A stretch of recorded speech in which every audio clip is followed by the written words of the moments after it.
Hi friends, welcome to my channel. எல்லோரும் எப்படி இருக்கீங்க? இன்றைக்கி நம்ம சேனலில் நல்ல மொறுன்னு மட்டன் கோலா உருண்டை எப்படி பண்ணுறதுன்னு தான் பார்க்க போகிறோம். அதுக்கு முன்னாடி நீங்கள் இப்போ தான் ஃபஸ்ட் டைம் என்னோடய சேனலை பார்க்குறீங்கன்னா சப்ஸ்கிரைப் பண்ணி சப்போர்ட் பண்ணுங்கள் ஃப்ரெண்ட்ஸ். கூடவே பக்கத்தில் இருக்க பெல் பட்டனையும் கிளிக் பண்ணிக்கோங்க. அப்போ தான் நான் போடுற வீடியோ உடனே உங்களுக்கு நோட்டிஃபிகேஷனில் வரும். இப்போ இது எப்படி பண்ணுறதுன்னு பார்க்கலாம். வாங்க வீடியோக்குள்ளே போகலாம். அதுக்கு நான் இன்றைக்கி 1/4 கிலோ அளவுக்கு மட்டன் எடுத்திருக்கேன். இதை நீங்கள் கடையிலே கொத்து போட்டு வாங்கிக்கோங்க. நான் குழம்புக்கு வாங்கினதில் தான் எடுத்து வச்சுருக்கேன், அதனால் கொத்து போடலை. கொத்து போடாமல் இருந்தால் நம்ம இப்படி மிக்ஸி ஜாரில் சேர்த்து ஒரு பல்ஸ் மோடில் கொரகொரப்பாக லேசாக அரைச்சி எடுத்துக்கலாம். பாருங்கள், இந்த அளவுக்கு லேசாக ஒரு ஓட்டி எடுத்துக்கோங்க, அரைச்சி எடுத்துக்கோங்க. இல்லை நீங்கள் கடையில் கொத்து வாங்கிட்டாங்கன்னா அப்படியே வச்சுக்கோங்க. கடாயில் எண்ணெய் சேர்த்துட்டு நம்ம அரைச்சி வச்சுருக்கிற மட்டனை சேர்த்துக்கோங்க. இப்போ ஒரு ஸ்பூன் அளவுக்கு கரம் மசாலா, சின்ன ஸ்பூன் அளவுக்கு கரம் மசாலா சேர்த்துக்கோங்க. ஒரு ஸ்பூன் அளவுக்கு வத்தல் பொடி, கொஞ்சம் பெரிய ஸ்பூன் அளவுக்கு சேர்த்துக்கோங்க. கொஞ்சமாக உப்பு சேர்த்து நல்லா கிண்டி வதக்கி எடுத்துக்கோங்க. இந்த மட்டன்லேருந்து தண்ணி விடும், அந்த தண்ணிலாம் வற்றி சுருளை வதங்குற வரைக்கும் வதக்கி எடுத்துக்கோங்க. இப்போ பாருங்கள், மட்டனில் உள்ள தண்ணிலாம் போய் நல்லா வற்றிடுச்சு, நல்லா சுருங்கி வதங்கிடுச்சு.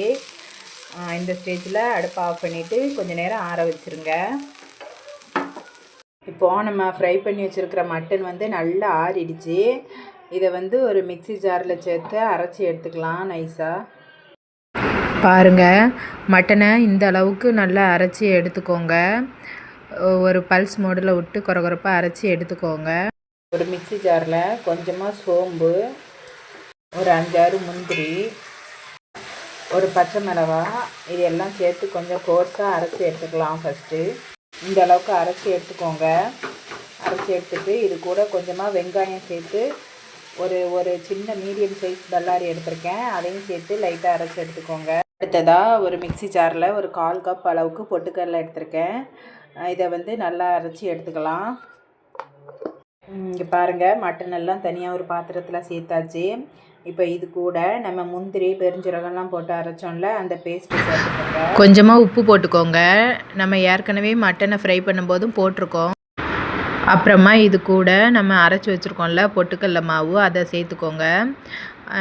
தண்ணி இல்லாத அளவுக்கு நல்லா பிசைஞ்சு எடுத்துக்கோங்க. ஒருவேளை உங்களுக்கு மட்டனில் தண்ணி அதிகமாக இருந்ததுன்னா அதுக்கு ஏற்றவாறு பொட்டுக்கடல மாவை ஜாஸ்தியாக சேர்த்துக்கோங்க. மட்டன் நம்ம ஏற்கனவே வதக்கணும்ல எண்ணெயில், அந்த டைமில் ஒருவேளை தண்ணி இருந்தால் அந்த தண்ணியை இருத்திட்டு மட்டனை மட்டும் சேர்த்துக்கோங்க. இப்போ இது கூட பொரியாக நறுக்குன மல்லி இலை சேர்த்துக்கலாம். இது கூட ஒரு 1/2 ஸ்பூன் அளவுக்கு இஞ்சி பூண்டு பேஸ்ட்டு சேர்த்துக்கோங்க. எல்லாத்தையும் சேர்த்துட்டு நல்லா மிக்ஸ் பண்ணி எடுத்துக்கோங்க. இப்போது இந்த மாதிரி பிசைஞ்சிட்டு சின்ன சின்ன உருண்டைகளாக பிடிச்சி எடுத்துக்கலாம். உங்களுக்கு என்ன சைஸில் வேணுமோ அந்த சைஸில் பிடிச்சி எடுத்துக்கோங்க. நல்லா அழுத்தி பிசைங்க.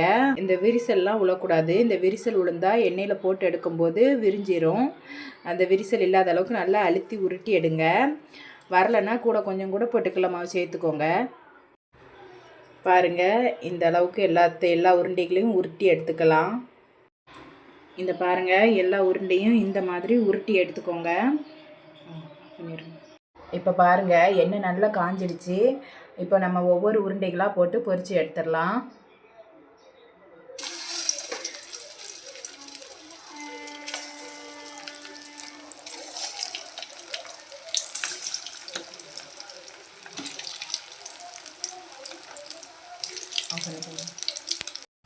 பாருங்கள், நல்ல பொன்னிறமாக வெந்துடுச்சு எல்லா பக்கமும். இப்போ எடுத்துடலாம்.